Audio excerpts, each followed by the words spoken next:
Hi, friends. Welcome to Trashy Divorces. Welcome to Trashy Divorces. I'm Stacy. I'm Alicia. We're so glad you're here. Get comfortable, settle in. Let's have some trash candy fun. This week we picked World Leader Pretend as our music because we picked a couple world leaders. Mine is sort of literally a world leader. You covered the trashy divorce of... Just trashy life of United Kingdom Prime Minister Boris Johnson, who... Wow. We could also have gone with some T.S. Eliot. The Hollow Men might have worked. Who did you have? That was a lot of trash candy. Instead of an REM song, but yeah. Yes, and you have... the first trashy divorce of Joan Crawford, this time to her first husband. Screen legend Douglas Fairbanks Jr. 4-year marriage. Trash candy for days. So good. Yeah, I did not know how... Just her backstory is terrible. Yeah, I didn't know. Thanks for that. Yeah, you're welcome. It's two really good stories this week. Mm-hmm. Welcome. We're excited you're here. Before we start the show, we've got a few thanks to give out to the people in our magic mirror who joined us on Patreon this week. We sure do. We would like to say a big thank you to Holly B, Carrie K, Liza F, Felicia D, Lisa, Dominisha D, Tracy M, and Tracy L, Lucy T, Alana M, Amy H, Bobby C, Mary M, Catherine K, Krista T, Lee B. You are the very best. You really are the very best. Thanks for joining us over on Team Trash Candy. What did y'all hear this week? Ooh, you did an expose on Vita Sackville West. That was fantastic. I did a 2-parter on the love letters of Henry VIII. Yes, it was so good. Dramatic reading of... Oh my gosh, what a self-absorbed prick that guy was. A little bit. Ooh, we did a follow-up on Billie Jean King, changing the world of women's sports. Yep, and we've got a bunch of stuff that we pulled from behind the paywall over there at bit.ly/trashcandyquarantine. So if you're cooling your heels while the outside does whatever it's doing, feel free, dive in. If you need a little bit more trash candy to fill your hungry belly. Trash Candy Soul. Trash Candy Quarantine on that bit.ly link will get you right there. I think that's it. That's all of our business. You ready to go? Let's go.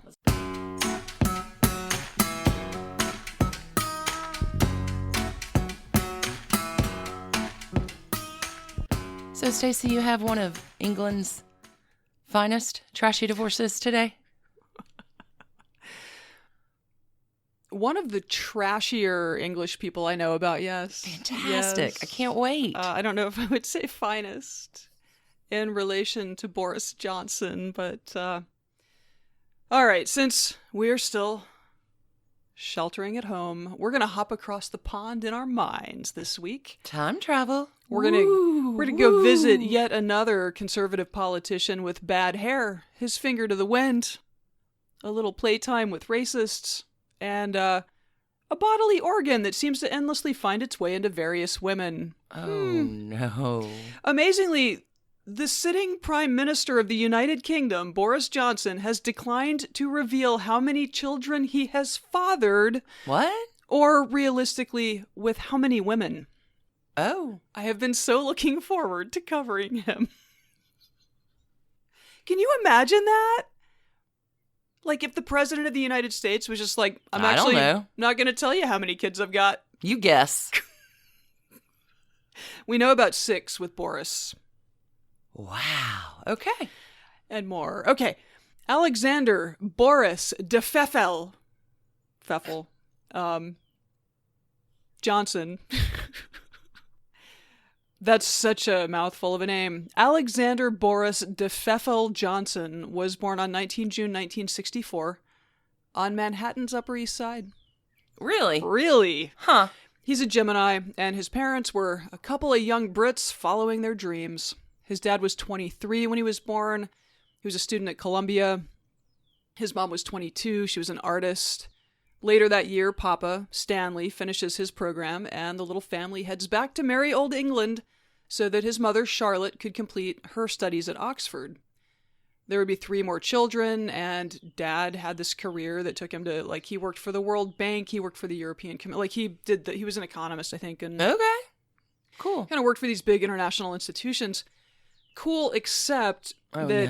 That meant this family was constantly in motion. On the move, yeah. So by the time Boris was 14, the family had moved 32 times. Like, I've heard, I was an army brat. I've heard of a lot of moving around a lot, but they were like to DC, to Brussels, to London, to outside of, I don't know, like the country estate, to like... That is an extreme...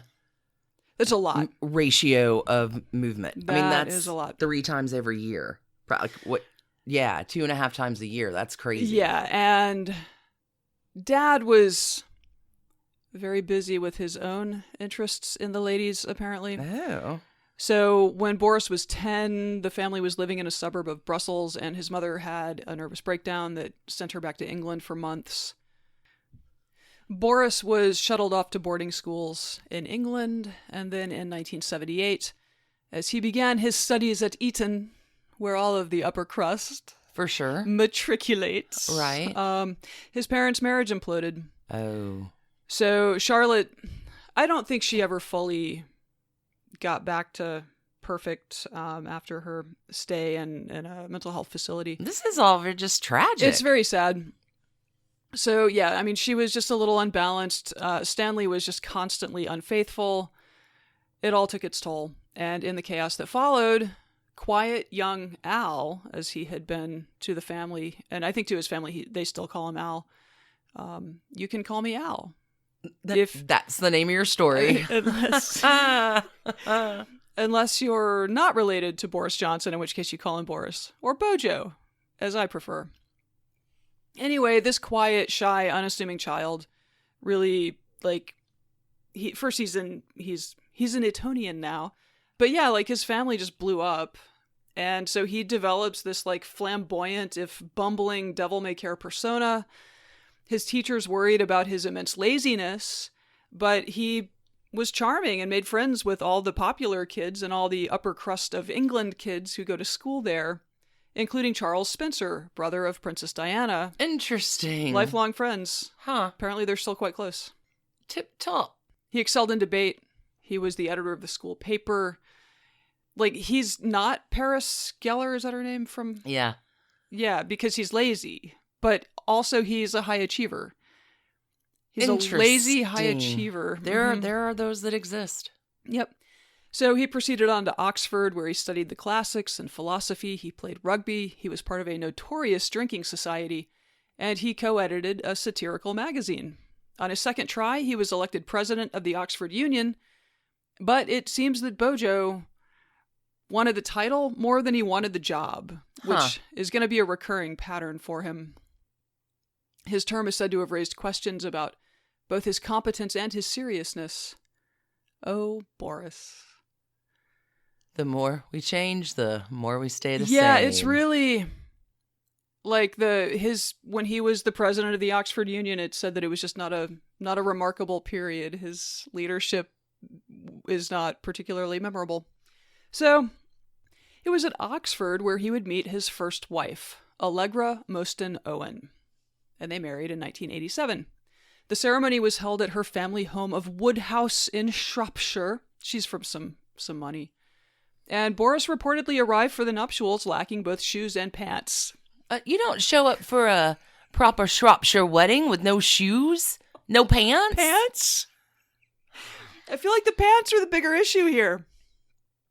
The ceremony also featured a violin duet that Boris had commissioned because he's weirdly romantic, but just... He's a Gemini. Okay, yeah, fair. There you go. Okay, what did this violin duo do? Oh, just a duet, but they just played it. But it was something that Boris had written for the ceremony. Like, it's one of those, like, immense gestures, but Allegra would later remark that the wedding was the end of their relationship, not the beginning. Oh, I mean, it's like... no. And they're quite young here. I think they're like 23 when they get married, so not entirely unexpected that it wasn't going to work out, but... Anyway, both of them go into journalism. Boris stumbled a little bit early in his career because at his first newspaper job, his bosses found his work lackluster. So to try to spice things up, he invented a quotation, attributed it to his godfather, who's a historian, I think. Anyway, attributed it to someone who I think he thought wouldn't rat him out. But then the Godfather reads the article. And That's why he's the Godfather. Calls his boss, Boris's boss, and is like, I never said that. And Boris was fired. Oh, my. It's okay. Boris Johnson always lands on his feet. Oh, God. So he got picked up by the Daily Telegraph, which dispatched him to Brussels, and he spent the next 5 years undermining the European project to readers of the paper. In Boris's telling, EU stories could have one of two angles, unless they had both. Anything the EU was up to was either sinister or it was just ridiculous. So this won him a big following back home among, like, Tory politicians and readers who were loyal to the Tory party. Really, I mean, you see it play out over time. He was not slouching in his personal life either. Oh, no. By 1990, he and Allegra were on the outs. She would leave Brussels. For a time, they had a big fight. And by the time she returned to try to patch things up and get a master's degree in EU law, he was already seeing someone else. Oh, well, don't waste any time, Bojo. In 1993, I've seen it both ways. They either divorced or the marriage was annulled. I genuinely don't know which is... But they're done. They're done. Allegra has stayed classy over the years and has not trashed Boris in public, although it seems that tabloids have periodically gotten friends of hers to mutter unkind things about him. One friend notes that Allegra stayed at her home for weeks in 1990 after a huge fight between the couple in Brussels, and that was apparently the point of no return. Oh, sorry, it's not clear to me whether, like, that fight that they had was because Boris had started seeing someone else. Given what comes next, it seems likely. What comes next? Just more of that. Yeah. Okay. Well, okay. Initially, what comes next is that 12 days after the divorce or annulment or whatever is completed, he marries. No, he pulls a Henry VIII on Jane Seymour. And his new wife gives birth to their first child 5 weeks later. Got it. So this is attorney Marina Wheeler. She was born the 18th of August, 1964. She is a Leo. Okay.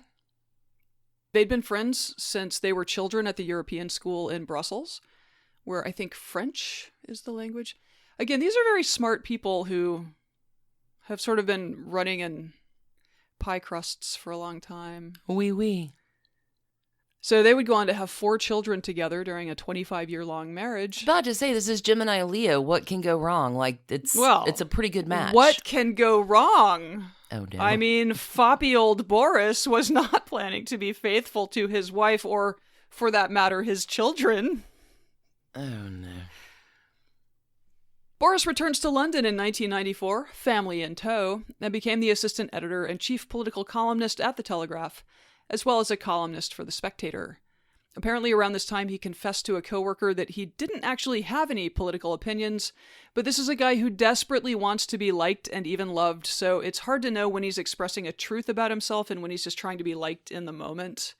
Like, was he lying then, or is he lying now, or is he telling the truth in both cases? Like, it's hard to know. There's kind of not a lot of there from what I can tell. Grifter's gonna grift, Stacey. Grifter's gonna grift. Yeah. Things were good. Marina was working as a barrister fighting discrimination, and Boris was advancing in journalism and just growing his following. The kids were growing, and late in the 90s, he was a frequent panelist on the humor show Have I Got News for You?, which continued to grow his image. And it kind of presented him like he was from the Tory party. He's a conservative politician, but he's also he's got this just affable public persona that people really like. He's just a likable guy on the television. Like you could have a beer with him? Yeah. Like you could have a beer with him. Mm-hmm. In 1999, his ambitions only growing, he was given the editorship of The Spectator with the agreement that he would not run for Parliament. So he takes the job, runs for Parliament, and during the campaign, he tells voters that if he gets the seat, he'll step down as editor of the paper. He wins the seat and does not step down. No. Yes. Just a lying liar. Just a lying liar all over the place.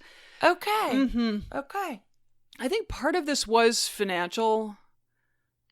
like he did ultimately get kicked from the Spectator, and it was a pricey loss for him. He had to scramble to put his life together again. There is no "my word is my bond" thing No. happening here in this story. Pretty much if he tells you a thing, you can count on the opposite happening for the most part. Huh.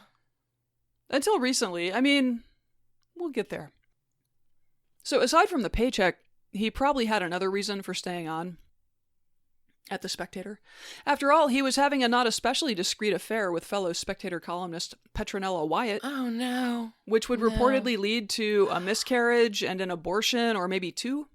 Oh, no. As well as a certain advancement of shamelessness that's apparently become the norm in English politics now. In November 2004, they'd been together for about 4 years at this point, probably on again, off again, because he's still married. He's still got his 4 kids at home, like, whatever. The Sunday Mirror did that incredibly British thing where they ran a story about the abortion Petronella had the month before, but didn't name Boris or Petronella because British libel laws are... Yeah. Another detail, Boris apparently refused to pay the £1,500 cost of the abortion. He thought that was too expensive. Oh. Mm-hmm. Oh. Mm-hmm. Okay, and let's not...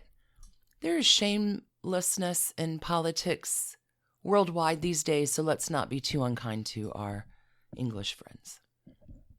I think it's safe to say that as Americans, we have no legs to stand on. Yeah, that is true. I just wanted to make sure that we did not offend any of our dear listeners from the other side of the pond, since we're time traveling there today. But we did cover the Profumo affair. Oh, yeah, we did. Earlier on, and that whole thing, like, John Profumo had to resign his seat because he was caught in a lie. And lying used to matter. Yeah, it was somehow. It was such a dishonorable. Okay, so the Sunday Mirror runs this article outlining this like anonymous affair abortion thing among prominent people. And then other outlets like swoop in with, like Boris resigning amid personal crisis, stuff like that don't directly like, you've got to read a bunch of different papers to know what's going on. And so if you're a British politician, you know what's going on. And if you're a British journalist, you know what's going on. But among the public, like, it wasn't... There's a lot of guesswork. Yeah, and plenty of people just don't... I mean, they're just not... It's not their job to be connecting dots out there. So, anyway, in the Twitter era, this would have immediately been, like, just a huge giant story. Dumpster fire, right. But yeah, as it was sort of like the elites knew and everybody else was just kind of whatever.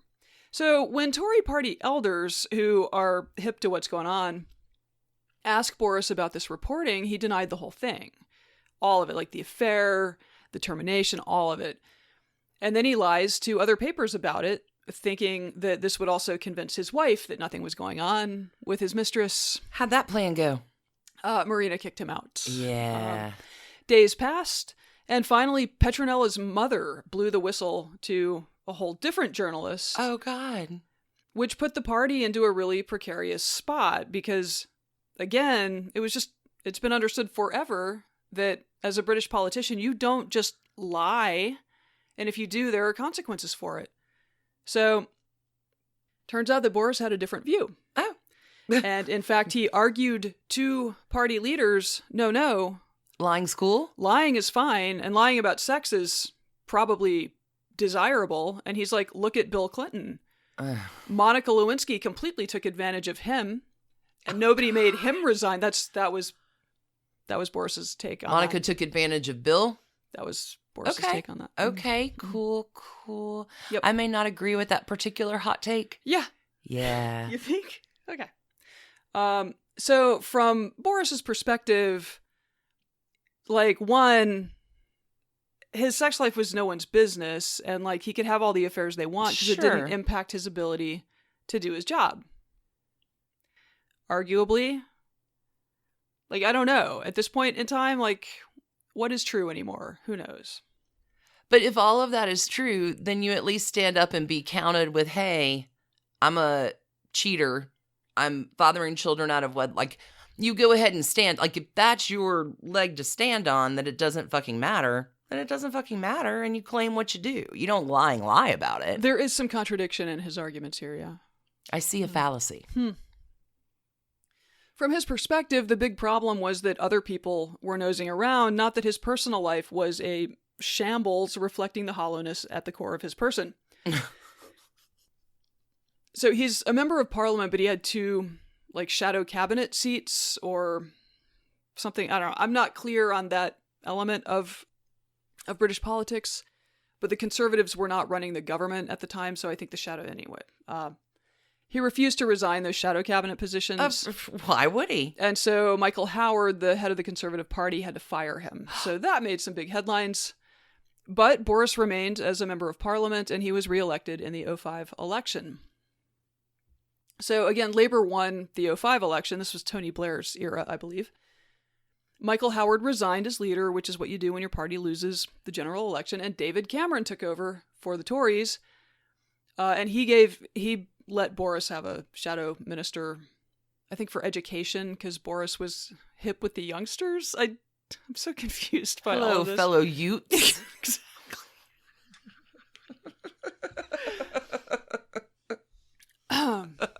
Yes. In April 2006, the tabloid News of the World alleged that he was having an affair with another writer, journalist Anna Fazakerly. Wait a minute, is he with Petronella?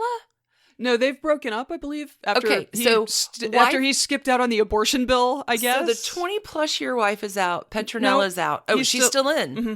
Jesus Christ. They completed their divorce in February of this year. What? Yeah. Spoilers. He's just having affairs. So, yeah, the News of the World, and this was actually part of the phone hacking scandal. Oh my God. News of the World, reveals this affair. Neither one of them ever give a comment to anyone about it. And instead, Boris just directly hires her to work for him. And that's the end of that scandal. So yeah, Anna would later reveal in The Guardian that she was a victim of the phone hacking scandal that we also covered with Rupert Murdoch. I think so, yeah. Yeah, and apparently the paper dispatched private investigators to follow her during a family vacation. I mean, it's super gross. Brutal. Yeah, the British tabloid, there is part of me that is a little sympathetic to the Johnsonian argument that, I don't actually have to tell the truth to these horrific, ethicless people. And, Harry and Meghan have sent them all letters saying, we're going to continue to work with the press, but you guys don't count. So, I don't know. It's, there is some nuance to this that does not actually diminish the shamelessness of Boris Johnson. Complicated. Mm-hmm. Professionally, Boris had been fired from The Spectator in 2005 when a new chief came in, but he remained as a columnist for The Telegraph, and in 2006, he presented a well-liked history show on TV called The Dream of Rome. The following year, he produced a sequel through his own television production company.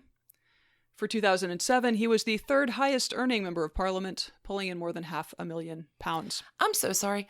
I had a quick question. Was The Dream of Rome about the idea of Roman democracy and I believe so, yeah. Fantastic. There's nothing at all hypocritical about that. The classics and philosophy at great. Oxford. Awesome. He's awesome. An historian, as they say. He's not. More importantly, these TV gigs kept him close in the public mind and made him a very relatable figure to the general public. We've seen, this happened in America too. That's all I'm saying. Arguably, this particular public profile, as well as some tactical shifts away from the Conservative Party's more racist positions, is what led him to be the odd duck Tory elected twice to be the mayor of one of the world's premier cosmopolitan cities, London. Oh. Mm-hmm. But Boris is gonna Boris. So, he wins the election in 2008.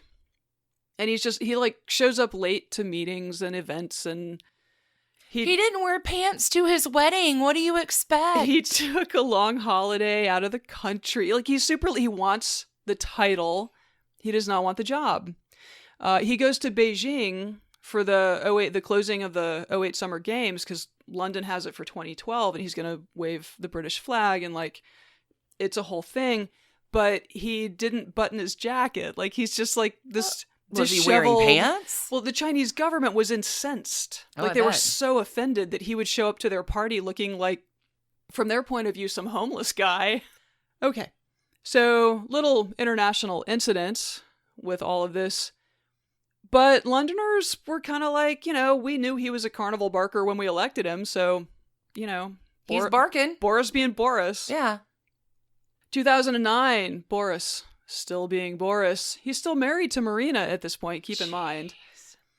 And he secretly fathered a daughter with an arts consultant named Helen McIntyre. Oh, God. The Daily Mail broke this story in July 2010, and then there was this weird anonymous legal fight that, again, Britain has really intense libel laws compared to what we have here. And she wanted a privacy injunction against the Daily Mail to keep the identity of the father of her child secret. At the same time, she had sat for a photo shoot with I guess the baby with the Tatler, and she had hinted to Condé Nast's publisher that Boris was the dad at some cocktail party. Why would you do that? I don't know. So in 2013, the British Court of Appeals issued a ruling that said that the public has a right to know that Boris is a cheating shitbag who fathers children willy-nilly and is completely reckless in his personal life. Fair. So I feel like this may have been the last straw with Marina. I don't think that they were having a super tight marriage by this point anyway. They would not announce their separation and pending divorce until 2018. Wow. And at that time, there was a jointly issued statement that said that they had separated sometime before. They said months, but I'm wondering if months actually meant years, possibly decades. Decades, yeah. I don't mean to laugh, obviously. This must have been just rough to be married to this guy. All right, so yeah, the joint statement said they continued to be friends and co-parents and that they would not be commenting further. And by this point, of course, Boris had once again stuck his finger into the wind, and in 2016 became kind of a late joiner to the Brexit campaign to remove the United Kingdom from the European Union. And just for a little touch, because Boris is still writing columns regularly for the conservative press over there. Oh, goody. So when Obama encouraged the UK to remain in the EU, and David Cameron was the was the Tory prime minister, he also was for the UK remaining in the EU. So Obama's like, yeah, do what Cameron says. Boris Johnson retorted that Obama has, quote, an ancestral dislike of Britain because of his, quote, part Kenyan background. So oh my God. That's the kind of guy Bojo is. He served as foreign secretary for 2 years under Theresa May, and then he quit to undermine her. And then after her resignation, following the defeat of her Brexit agreement in Parliament, he won the Conservative Party leadership campaign and became Prime Minister of the United Kingdom on July 24th, 2019. He is the second Prime Minister to be born outside of the British Isles, and the first to be born in America. It's unreal. He's also the first UK Prime Minister to go through modern divorce proceedings while in office.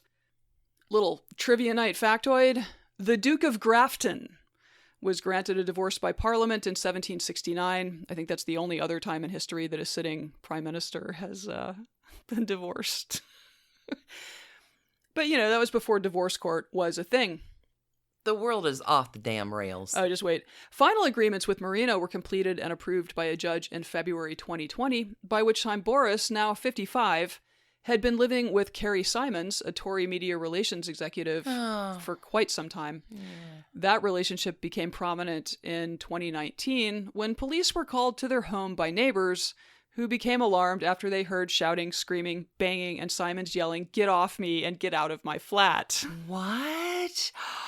So a neighbor hears this middle of the night fight, goes and knocks on their door. No one answers. So he or she calls the police, but also helpfully recorded everything just in case Carrie would need it. Cause Carrie's the neighbor, I'm watching out for my neighbor. Oh, but then after police come, everything's okay-ish and police leave and no one's arrested. The neighbor lets the Guardian listen to the recording. Oh my God. Which is... From trashy divorces, we say thank you, neighbor. Is it bad? It's not great. So June 21st, 2019, this is how it was reported. On the recording, heard by The Guardian, Johnson can be heard refusing to leave the flat and telling Simons to, quote, get off my fucking laptop, before there's a loud crashing noise. Simons is heard saying Johnson had ruined a sofa with red wine. You just don't care for anything because you're spoiled. You have no care for money or anything. The neighbor said there was a smashing sound of what sounded like plates. There was a couple of very loud screams that I'm certain were Carrie, and she was shouting to get out a lot. She was saying, get out of my flat, and he was saying no, and then there was silence after the screaming. My partner, who was in bed half asleep, had heard a loud bang, and the house shook. Apparently everything's fine. On February 29th, 11 days after his divorce from Marina wrapped up. 11 days again? Well, it was 12 days was how long it... Still, inside of a fortnight. Boris and Carrie announced their engagement as well as their forthcoming child. Like, I don't want to downplay how weird 2020 has been for Boris Johnson. So in late December, the UK held a crucial general election that was really a referendum on whether Brexit would proceed or the country would spend another few years just mired in Brexit stuff, which I think everyone has been exhausted by. So Boris ran a smashingly successful campaign for the Tories under the banner Get Brexit Done, while the Labour Party under Jeremy Corbyn ran this weird, we're also kind of for Brexit, but open to a second referendum probably, and also here's a laundry list of other things we'd love to do. And Boris's victory was immense. On January 31st, the United Kingdom formally left the European Union and began an 11-month transition period to negotiate trade deals, all that stuff.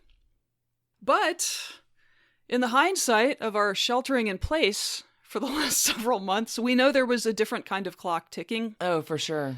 And that these weeks between mid-February and mid-March would, in hindsight, be a crucial period during which governments around the world would either get their arms around the quietly exploding coronavirus pandemic or not.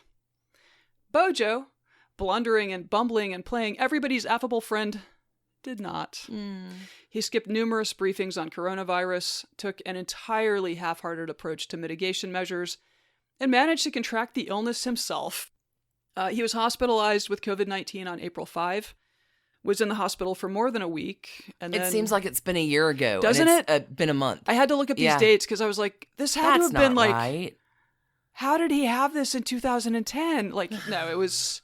Anyway, he was hospitalized for over a week, was released, recuperated for a couple weeks, returned to work full-time on April 26th. So that is a 3-week run from... Wow. And he reported symptoms first at the end of March. Like, he tested positive at the end of March. So it's a bad, bad disease. His son with Carrie, the 6th known child of Boris Johnson, was born 3 days later on April 29th. It's been a really action-packed year for this guy. Unbelievable. So my understanding is that while snap elections can be called somehow, odds are that Bojo is the head of the UK government for about the next 5 years until the next scheduled election. How many mistresses and babies will he squeeze in during this period? There's no telling. Stay tuned. So for Boris Johnson, I'm awarding 6 known trash cans drifting away from Europe on a sea of bluster and bumble. That's a hell of a trashy divorce right there, Stacey. Well done. Thanks. Yeah, he's just, he's a nightmare person that people seem to really like. It's weird that. It's weird. Weird. I mean, obviously not everyone really likes him, but like enough people really like him that he's a very successful politician, despite being a nightmare person. I need some more coffee after that. And let's take a quick break. Let's take a quick break. And come back with a fantastic trash candy divorce. Speaking of world leader pretends. No lie. All right, back in a minute.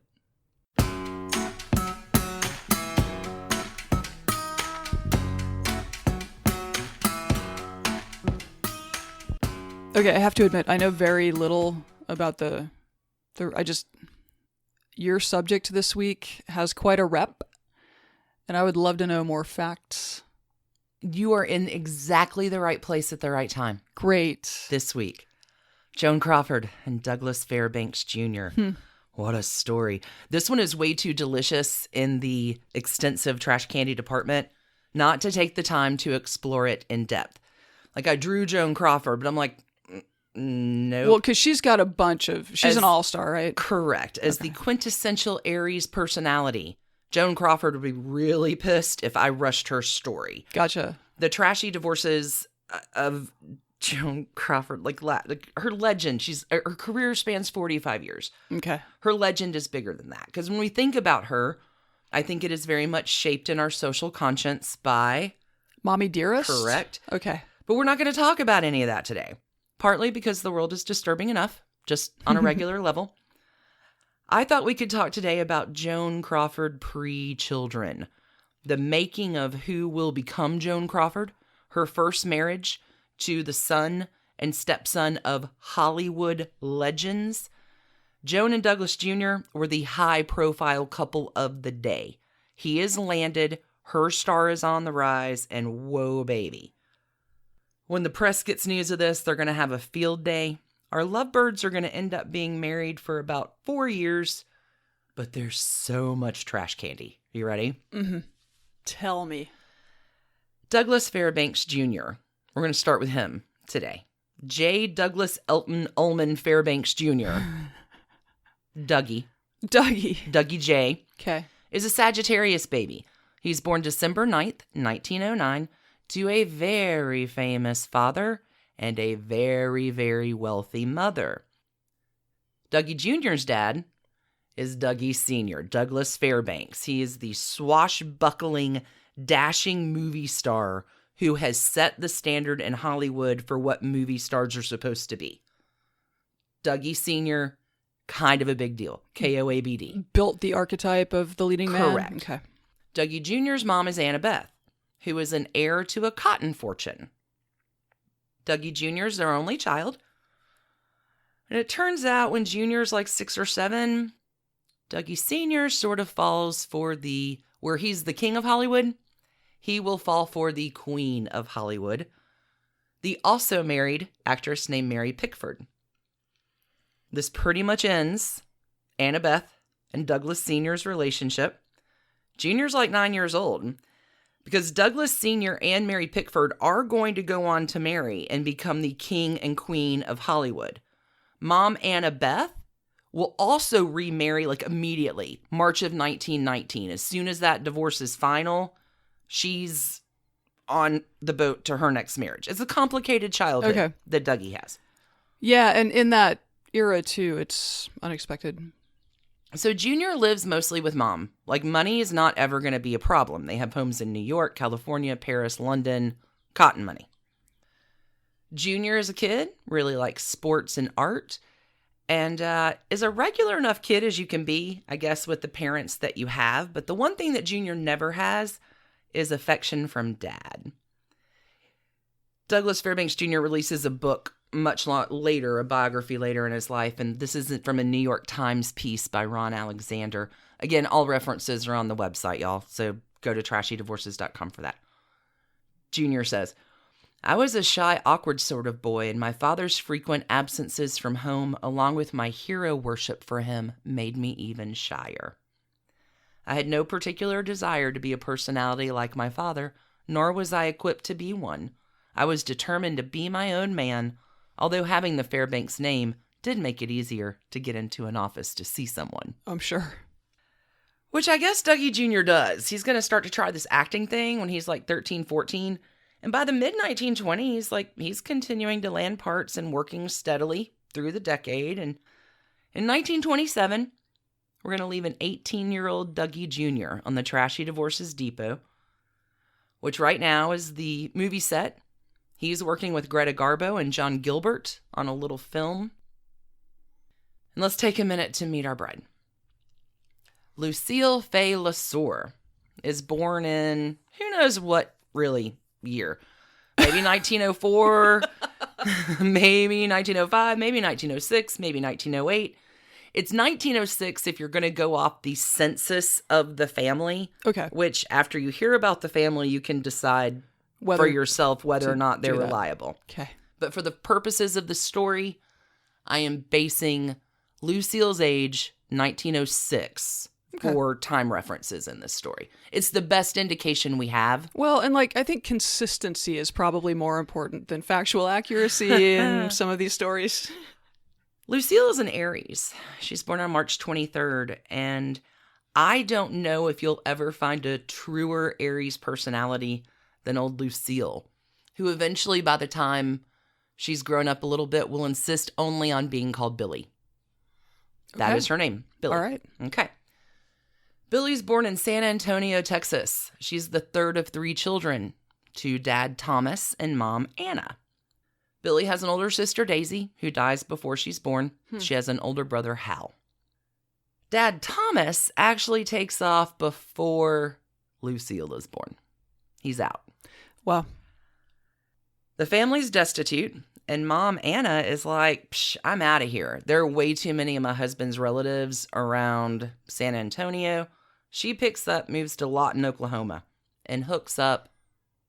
I'm sorry, I'm like, where? Lawton, Oklahoma. How did she even find that? And she hooks up with this dude named Henry Kaysen. Nobody's ever sure if Anna and Thomas really got a divorce, so Anna's going to go on to have a few more men in her life that maybe she's married to, maybe not. Gotcha. So this is like 1908. And Henry and Anna are shacking up, but stepdad Henry runs the local theater and opera house. In Lawton? In Lawton. Okay. And lets Billy hang out and gets her into the scene and talk to the actors, and Billy wants to be a dancer more than anything. Billy and her brother Hal are going to go on to make shows that they give, in the barn, charge kids to see them. They're kind of a hit. That's pretty cool, actually. Billy's going to end up slicing her foot on broken glass one day in the yard. 3 surgeries. She'll spend 18 months recuperating with no school. Yikes. Yeah. And doctors tell... Did she, cut it off? She sliced it to want to be a dancer. Oh, I see. So doctors aren't sure she's going to even walk normally. Cut muscles. Again. Okay. Mm-hmm. Now, at the end of this, the irony here is that Joan Crawford will somehow credit Henry for her great start in life, but this is where things begin to not go that great. As far as I can make out, in 1916 or so, Billy comes across a big-ass bag of gold in the family basement. It's the dream. And she is naturally curious about what a big-ass bag of gold is doing in the basement. Yeah. And the authorities end up getting involved. What? And slinging Henry up on embezzlement charges, which end up being dismissed. But the scandal does 2 things. First, it gets the family run out of town, and they're going to move to Kansas City. Minus the bag of gold? That sucks. Undetermined what happens to the bag of gold. I haven't figured that part out yet. But the second thing this does, Billy, who is 11... who has only known Henry as her real father. She's never known that he's not her dad. Because other dude left before. Older brother bully, mean-ass Hal, tells Billy that Henry is not her father. Okay. What happens here? Not any better. Because now Billy and her stepfather are going to be sexually involved for a while. She's 11. It's creeps. Oh, so creeps. Joan Crawford should have taken that bag of gold and run. No, we'll talk to later biographers and be fine. I was 11, I knew what I was doing. This is terrible. Yeah. Mom is going to catch wind of this. Mom is going to blame Billy, not her lousy husband. Oh my God. But Billy, and it is off to Catholic boarding school that Henry is now slung up to pay for until Mom has had enough of Henry. And then Henry's not paying for boarding school, but we hate Billy and she can't come back. So Billy stays on at boarding school. This is St. Agnes, but is a working student. So as a teenager, Billy is working, cleaning, washing, and cooking for 30 rich girls. As the poor girl. Right. This is fairly traumatic. You've been groomed as a child for sexual abuse. Now you're working in an adult job as a high schooler where you're constantly made fun of. Deep insecurity here. Not hard to imagine how absolutely insecure this would make. Oh, yeah. Okay. Yeah. So by the time Billy's 13, she somehow runs back into Henry again and they resume God. their abuse. He's going to die this same year, 1919. So Billy's 13. Mom has now hooked up with a new dude whose name is Harry Huff. She's running a laundry, like a laundromat, which Billy sometimes works at, which after the boarding school, coming back to work in a laundromat, like all of this scars Billy for life. We can't have Billy hanging around. I have a new man. So back off to boarding school you go. This time it's Rockingham Academy. But by 15, Billy's like, Psh, I want to dance for real. I'm done. So she's going to quit school, get a job as a sales clerk at Klein's department store. But that sucks too. So she's like, okay, I'm going to enroll in Stevens College, which she does. And the reason I'm using 1906 as the baseline year for her birth is that's the date of birth she writes for her college application. There's no reason for her to lie at that point about her age, even though there will be down the road numerous reasons in the future. Yeah. Okay.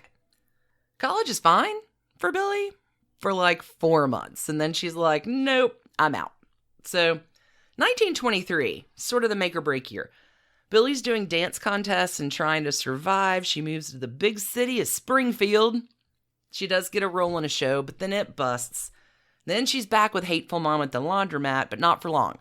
Because soon, Billy has moved in with Eddie Smith, Fast Eddie, her boyfriend. And he's kind of bad news. He's one of her dance partners, but maybe they make some peep show porn kind of things in order to have enough money to live. Experimental. Exciting. Well, these movies may come back to haunt Joan sometime in the future, but 1923, not a good year. She ends up back in Chicago. She's dancing at a strip club and getting arrested for prostitution. So, not great. It's looking pretty bad. But things are about to turn around for Billy, mostly by the weapons that she knows well how to use because she's fashioned them herself. 1924, it's off to Detroit. She's spotted by J.J. Schubert and offered a spot on Broadway. And Billy now goes back to her birth name of Lucille LeSueur. And this role will lead to another role where she is then spotted by a Hollywood executive named Harry Ropf, who's in New York to quote-unquote scout, which translates to how do I find sweet, desperate, easy honeys to make promises I don't have to fulfill to. Yeah. But this one actually works out. There's a casting couch. There's a promise of a contract, which miraculously enough does happen for Lucille. She gets a 6-month contract for $75 a week. She borrows $400, lands in Hollywood January 1st, 1925, and it's on. But let me clarify. Because Lucille LeSueur has landed, and she's met coming off the train, and the lady meeting her will talk about her behind her back and call her LeSueur. Like, she's trashy. She's got a bad Southern accent, frizzy hair, too much makeup. Her clothes are all wrong. She, at this point, is nowhere near the polished I would imagine shell. She also probably has quite the chip on her shoulder after that childhood. So much. But, like, when we have this vision of Joan Crawford, it's this very polished veneer, and she's older, and you don't crack her, and she's a survivor. Like, these are her up-and-coming hungry years, right? And I guess that's the thing that surprised me most. I watched a lot of young Joan Crawford in this research, and she's so sweet. She's just not the picture that you have in your head. But she's rough and raw and ambitious, and she is going to work that 6-month contract for all it is worth. Her first role, she's a body double for Norma Shearer in a film. She picks up a few more parts, but she's also going on a lot of dates with a lot of studio executives, which is what you do if you're on a $75 a week, 6-month contract. But have you met Billy? Because she's going to make it or be damn trying. So her star is a little bit on the rise, and of course the press, there's this big magazine contest to name the star. Oh. And this is how she gets the name of Joan Crawford. Okay, that's unexpected. She hates it because she thinks Crawford sounds way too much like crawfish. But alas, voters, they're... Hey, it's crawfish or LeSueur, so take your pick. By 1926, Joan is now on a list of the baby stars of Hollywood, along with Fay Wray and Mary Astor. Like, she's going to make her dreams come true, come hell or high water. More roles come. But it turns out that Joan is just waiting in the movie lot in 1927, where the two trains of our trashy divorce's collision will come together. Okay.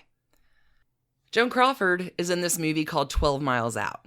And next door, Douglas Fairbanks is filming Women Love Diamonds. And have you met your future wife, Dougie Jr.? Okay, so they meet. Joan Crawford's like, this boy is stuffy, like nothing happens. Or maybe it was happening, because then Joan goes to see him in a stage performance and writes him this really saucy telegram after with all the compliments and butter biscuit flattery, and like an affair is born. And maybe Joan's thinking dating him would be better than being passed around on the lot. And the advantage of this dating match is that Joan thinks Dougie Jr. is hot. Like, he's pretty hot. And Jr., on the other hand, is not really experienced with girls. He's like 18, 19, and Joan Crawford, a little older. 21 at least, but quite experienced in the ways of the world. Yeah, tragically. We'll go on to say that the thing that she and Douglas Fairbanks Jr. had in common was sex. He likes to learn and she likes to teach, and it's all fun and games, younger stud and all that. And no one's really serious about this until maybe, just maybe, he could be a step up on the path that Billy has set for herself. Could not be more different, these two. Think Andy and Blaine in Pretty in Pink. Like, she's sewing her own clothes, and he is a pretty boy playing on the wrong side of the tracks. Like, she's cleaned after 30 of her peers, and he's been in great schools with lots of wealth and a movie star father. But now it's a great time to talk about the sexual compatibility of the Aries Sagittarius matchup. Two fire signs, yo. And seriously, the two of them are both very, very pretty. And like, Joan hasn't developed into the hardness and that veneer yet. This is her maturing into what she will become by the end of this marriage. But for right now, our Ram and our Archer are in love or lust or something. But not everyone is rooting for our couple. Annabeth mom, Dougie Sr. dad, Mary Pickford stepmom. No one is in for this. It's bad. Annabeth is like, Dougie, she's a fast girl. And Mary Pickford is kind of a side dish of trash candy here. Mary Pickford may have had some previous experience with something similar. So quick sum up here, because I really do want to talk about this on Patreon. Mary Pickford, the stepmom to Dougie Jr., has a brother, Jack Pickford. And he marries a divorced up-and-coming star back in the late teens named Olive Thomas, who's the one that F. Scott Fitzgerald thinks that Zelda looks just like. This is all trash candy. Jack and Olive doesn't go well. They're way addicted to drugs, and Olive is going to die in Paris in 1920. It's messy. And it's a story for another day, but Mary Pickford, Hollywood queen, has already had to control so much of her image, her family. She's the queen of Hollywood.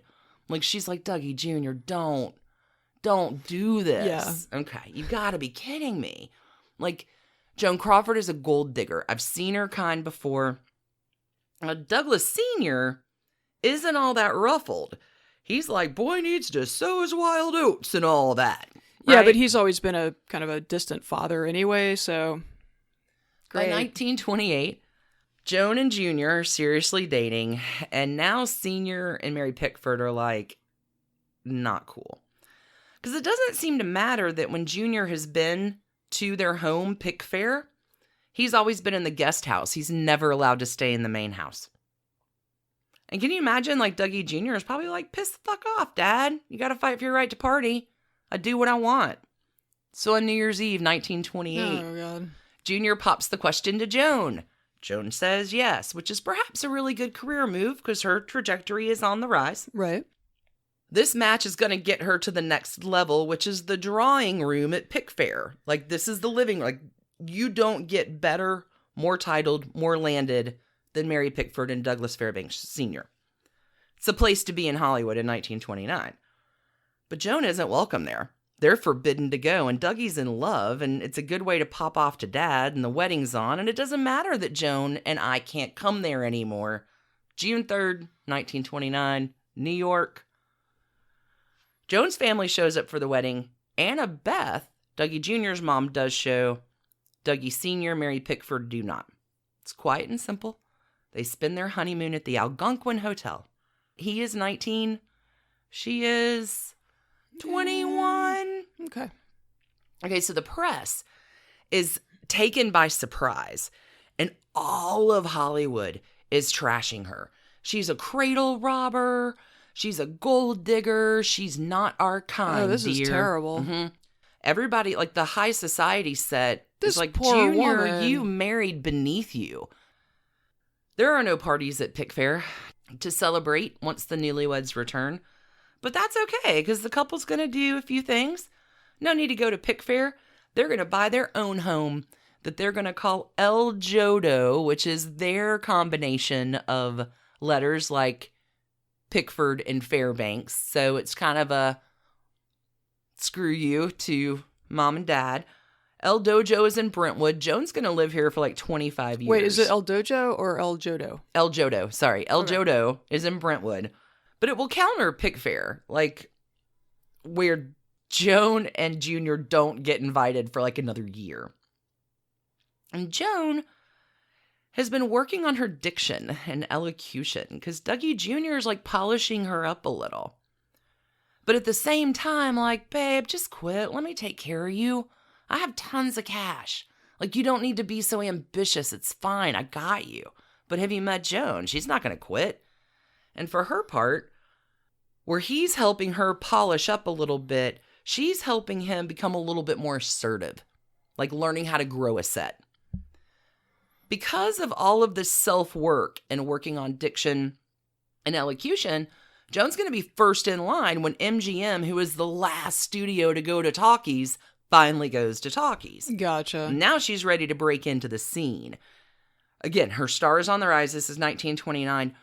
Joan Crawford and Douglas Fairbanks Jr.'s Prince are together at Grauman's Chinese Theater. Originally, it was only Joan who was supposed to be there, but Dougie Jr.'s there with her, so they have a little lasting testament together to their love in the cement, which lasts longer than they do. Yeah. Okay. So Joan is working on her career goals and will wait out Pickford and Fairbanks Sr. to where they're finally invited back. And it takes a year. But when Joan finally gets in the door, she's entirely uncomfortable. She gets this really bad rap for being standoffish because when she goes, because her hands shake so much, she brings her knitting and it gives her something to do. This is your classic, I'm kind of an introvert and I'm not really comfortable in the room, so I'm going to get involved in something else to take care of my anxiety, and people read it as, oh, that girl's a bitch. Right. Okay. It sounds like she really never did catch a break. No, she doesn't. In terms of people around her. I mean, professionally, obviously, she's a huge success, but... Well, if she'd only stuck to sewing, because there's this one legendary night where they're screening a film in the screening room, and Joan and Dougie Jr. start, making out with all of these Hollywood elites, and Dougie Sr.'s not very happy, pulls Dougie Jr. out by the ear, doesn't go too well. But Junior's terribly in love with his wife. Terribly in love. I came across this piece of just written magic. This is from Vanity Fair, July 1930. These are still the good times, right? They've been married 13 months. And what a picture this paints of a very young Joan Crawford before every other label gets applied to her. I would like you to hear about Joan Crawford at 24, written by her husband, who's very much in love with her. Tell me. A Portrait of Joan Crawford by Douglas Fairbanks Jr. Joan Fairbanks is my bosom swelling. Nay, Crawford is one of the few people in the film colony who does not change her manner at the close of the working day. If she is any different then, it is only an instinctive, nervous letdown after the tension to which she subjects herself during her work. She has the most remarkable power of concentration of anyone I have ever known.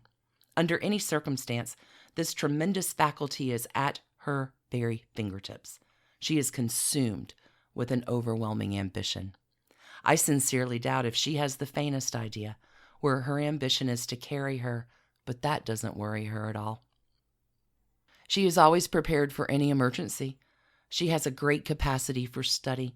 If she feels that she is not up to standard in a certain line, she will go to any extreme to master it. Although she has a great desire to write, it is the one ambition in which she lacks the self-confidence that is evident in her other undertakings. In her spare time, when there is such time, she covers herself in yarn, threads, and needles, and proceeds to sew curtains and make various types of rugs. Entre nous, they are quite good. She is not easily influenced and must be thoroughly convinced before she will waver in her opinion on any point. She must always feel herself moving forward, and when anything tends to arrest that progress, she sulks mentally. She will stand by a belief with Trojan ferocity. She has temperament without being temperamental. She demands the things to which she knows she has the right, and will ask for no more until she knows with all sincerity that she is worthy of it. This is particularly true in her professional life. When she meets with disappointment, she has a tendency towards bitterness rather than remorse, which no doubt is a throwback from an acute memory of less happy days. She is extremely sensitive to surroundings and instantly conscious of any discord. When she is depressed, she falls into an all-consuming depth of melancholy, out of which it is practically impossible to recover her. At these times, she has long crying spells. When it is over, she is like a flower that has had a sprinkling of rain and then blossoms out in brighter colors. She is extraordinarily nervous. She is frightened out of her wits to be left alone in the dark.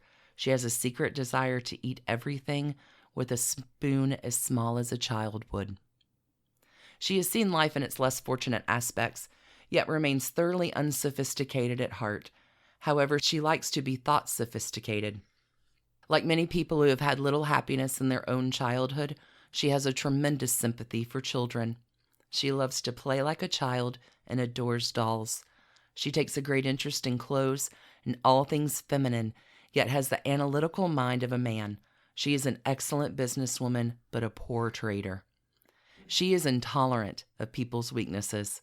If someone does her a wrong, she is slow in forgetting it, but when she does, there is no doubt of her attitude. It is difficult for her to hide her feelings, and she is embarrassingly honest in her opinions. She wears her fingernails at an abnormal length. She is forever devising new ways to fix her hair. She loves to cook. She is thoughtful to a point of extravagance. She never drinks, but smokes like a cowboy on his last cigarette. She is sensitive about her lower teeth being crooked. She has a deadly fear of all doctors. She takes a pardonable pride in the strides that she has made in her chosen field, yet she is never satisfied with her work. Jealousy is not in her makeup, but she resents those who have become successful without serving the same trying apprenticeship that she herself experienced. Did he publish this somewhere? This is Vanity Fair. Okay. This is an article in Vanity Fair from July 1930. It's almost done. You don't ever, this is 24-year-old Joan Crawford. Let's break the myth for a second. And it's exactly what she is, but it's such a fascinating portrait of a young woman. She loves to have a masseuse give her a treatment, and she could spend hours every day having her head scratched. She walks pigeon-toed. Her temper in its threatening stages is alarming, but actually it is harmless. She has a passion for antique furniture. She drinks quantities of coffee and puts away at least 8 or 10 glasses of water every day. She has a tendency to dramatize any anecdote which she may relate. Music affects her emotionally. She is sentimental to an extreme degree and is gullible when the most obvious sob stories are told. There are innumerable things that I might add to what I've already stated, but I hope that I have already given a fair picture of her. She is a 10-year-old girl who has put on her mother's dress and has done it convincingly. there was no part of that I could cut. It was just such a, I mean, it's sweet and it's a hell of a capture of Joan in 800 words, right? And I think Junior has a pretty fair estimation of his wife. But alas, Joan, who knows every corner of the block, is getting just a wee bit bored with Dougie Jr. A little antsy. By 1930, Joan is the biggest rising female star in Hollywood. She's making it happen, and her marriage is not really her priority because now she's made it into the most popular places in town. It may not be the advantage that she quite thought, and she's making tracks all on her own. In 1931, Joan's going to make 5 films. Like, there's no slowing her down. And some of these films will be with the very handsome Clark Gable. And, well, an affair is born. So Joan and Clark are going to make 8 films together in their respective careers. And they will have a decades-long affair that transcends through a few marriages on both sides. Like, Clark Gable is truly his own episode, but let me intersect a little trash candy here. Throw a little down for you. Clark will come to Hollywood about the same time as Joan, like year before, 1924. They have similar backstories. They both kind of come from nothing. They both will marry into some kind of credibility in their first round of marriage. Because when Clark comes to Hollywood in 1924, he'll come with his acting coach and future first wife, a lady named Josephine Dillon, who's 17 years older than Clark Gable. And that marriage lasts like 5-6 years, but Clark Gable is divorced and a free man in 1930, just in the nick of time to begin a hot and heavy affair with the married to the king of Hollywood's son, Joan Crawford. Joan Crawford will say her affair with Clark Gable was sublime. She will say, he is the only man I ever loved. There is serious and intense chemistry with these two. But part of the thing when they're together, they never want to be committed to each other. It's the secret of it that makes it fun for the both of them. Okay. It's like this refuge from spicy the storm. Because it's private? Correct. Okay. They're still carrying on when Clark Gable marries wife number 2, a girl named Maria Langham. They're going to, Clark and Maria, remain married until 1938.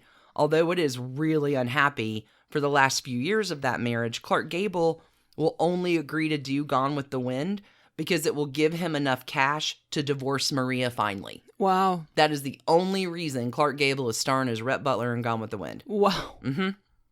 Is so he can get a trashy divorce. Awesome. He's been trying to divorce Maria for years, but still carrying on with Joan. So, back up to 1930. Joan and Clark Gable are hot for each other. In 1931, their film comes out, and it's like Brad Pitt and Angie in whatever movie they did together. Like, you would have to be willingly ignorant to like not see that these two were in heat for each other. I think you're thinking of Mr. and Mrs. Smith. There you go. Their affair continues through 1932, and by this time, Joan's done. She wants out, and the studio is like, oh my God. We have Joan Crawford and Clark Gable doing it in the background. Douglas, what do we do? How do we deal with this nightmare? So in the last fail-safe Hail Mary pass, the studio will send Joan and Dougie Jr. on a second honeymoon, which does not bring them together. In fact, it has the opposite effect. I'm surprised.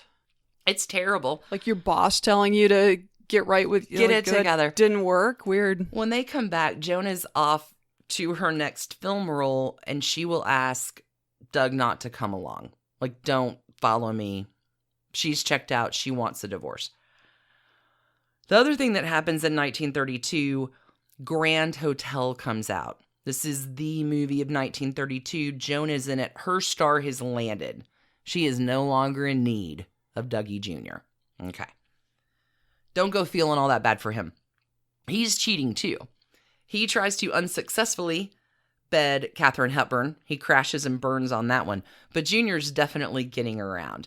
So if you thought them hooking up was a big thing for the press, wait until their fallout.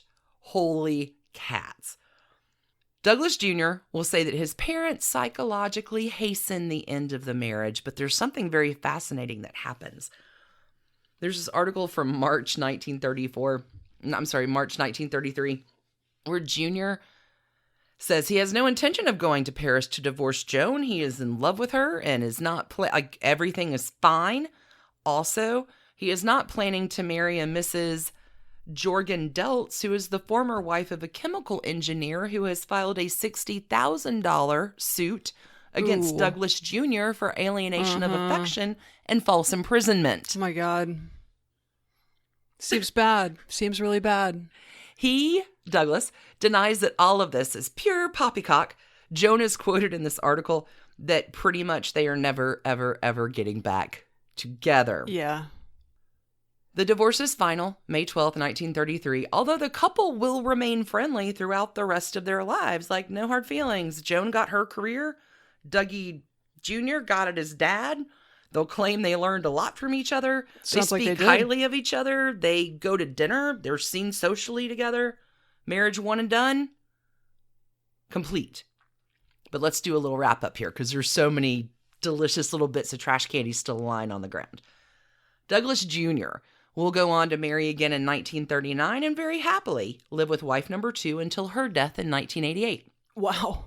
They have 3 kids, 8 grandkids, 10 great-grandchildren, homes in London, Manhattan, and of course the beach house in Palm Springs.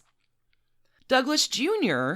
will help organize the Franco-British War relief. He's appointed by FDR as an envoy to South America in 1941.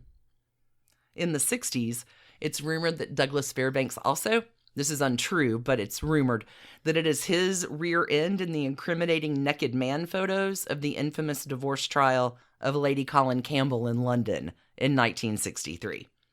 He has an accomplished life. It's great. After Mary, his wife, dies, he will marry once more again. Douglas Jr. passes away at the age of 90 in the year 2000. Now, hypocrites, Douglas Sr. and Mary Pickford, right, with all the, we're going to keep Joan from, go on to divorce in 1936. Douglas Sr. is immediately going to remarry. He remarries a lady named Sylvia Ashley. 12 days later? Pretty much, okay. Yeah. Like, Sylvia Ashley's first marriage was to a British peer that has crashed and burned. That's not the crazy part. The crazy part is that Sylvia Ashley is going to go on to have 3 more husbands after Douglas Sr. once he dies in 1939. Sylvia Ashley's husband number 4, Clark Gable, who she marries in 1949, and they'll divorce in 1951. What? Really weird. Oh my God. We have so many juicy bits with Clark and Joan in our future because we're leaving Joan here on the Trashy Divorces Depot, waiting to continue her story. She has more marriages, more divorces, a feud with Betty Davis to get into, children to adopt, all coming for you in future episodes. Trash cans. Number 1, there are so many repetitions in this story. Trauma at birth. I was going to say. Parent runs an opera house. Run out of town on a rail. Young bad first marriage. I worked as a stripper. Like, yeah, it's tough to. It is repetition city all over this one. It's tough to hold her accountable for much of this. Clearly, like, many things were done to her that if she'd had a say in the matter would not. Like, her reputation is definitely cemented in our social conscious, but I wanted to take a little minute to get down to the how does Joan Crawford actually get to become that? This story has everything. Tragic backstories, cheating on both sides, Hollywood scandal. Like, I could have gone twice as long, but for this one, it's a classic. I'm going straight up 5 trash cans. Classic trashy divorce. It has everything you'd ever want. I mean, in a trashy divorce story. All right. Don't worry, they get worse when it comes to Joan Crawford, but this is the nicest one. Okay, well, I mean, you know, you want to ease into your trashy divorces if you have a string of them, so. 5 stars, 5 stars. Because once she emerges from this marriage, she really has that veneer that you imagine. But until this, like, she's fresh-faced. She's lovely. She's effervescent. She's not that hard candy shell yet. Mm-hmm. She is now, but she wasn't for the last 45 minutes. Yeah. Anyway, that is Joan Crawford and Douglas Fairbanks Jr. That is a hell of a story. Hell of a story. All right, you ready to draw for next week? May as well, yeah. Ooh, I've got I your gotta mug. move the cat. Well, I'll just pass it over the cat. Okay, thanks. Mm-hmm. I go first next week. Yes. So I am going to draw who's in the... Ooh. I'm excited. Oh. This is my favorite. What's your clue there? We spent a lot of time talking about her brother this week on Patreon. That's my clue. All right. I'm really happy that I finally got to Boris Johnson. I know. But now I'm sad. Now I'm not sure what all I've got in here. So. What's in your cup? Oh, never mind. Next week will be amazing. Oh, listeners have requested this a one lot, so a lot, much. a lot. Do you have a clue?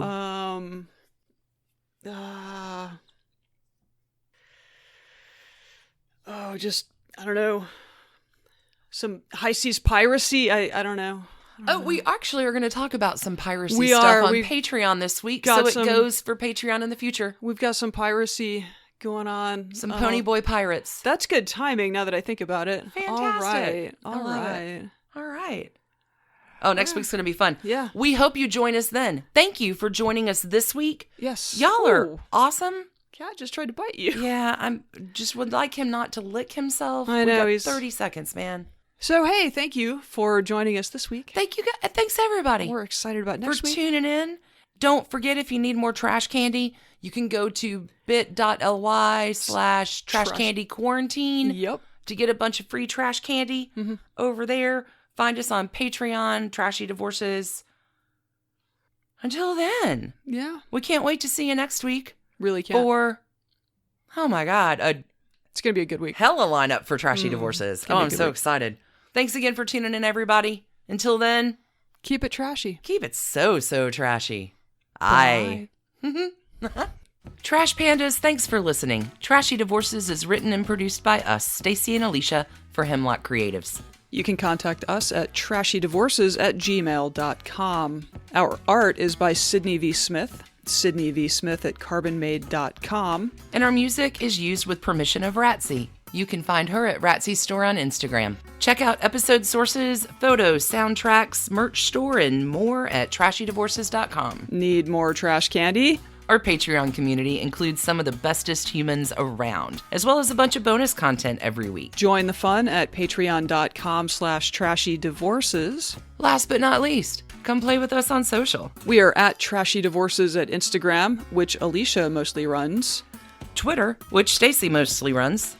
And on Facebook, which we split. We also have a Trashy Divorces discussion group on Facebook if you want to chat with other Trashy Divorces listeners. Thanks again for listening. Keep it trashy, y'all.